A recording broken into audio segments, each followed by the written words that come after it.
Let's briefly review the rules for quoting poetry, and we're talking about the MLA citation guidelines here. If you are quoting 2 to 3 lines of poetry, then you can show where the line breaks are by adding this slash between the lines. So this tells us that the line ends with breathing, and then we add the slash surrounded by spaces to indicate that there's a break there. If there's actually a stanzaic break there, so if you're jumping from one stanza to the next, then you can add an extra slash to show that that's happening. Do remember though that if you're skipping words to jump from one place to the next, you have to add ellipses, but we have covered that in a separate video. At the end, we're going to add in our citation what the line numbers are.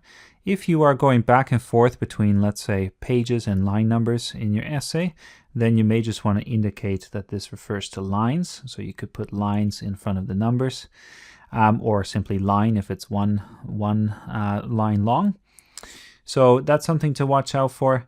But if you are constantly quoting from the same source and it's clear that these are line numbers, then you can simply omit the word line or lines. If you're quoting more than 3 lines, then you need to use a block quotation. So a block quote. And a block quote in poetry is very similar to a regular block quote. We put the text sort of indented, so we add a tab space over here. Okay, this is one tab space, and we do that all the way through at the bottom.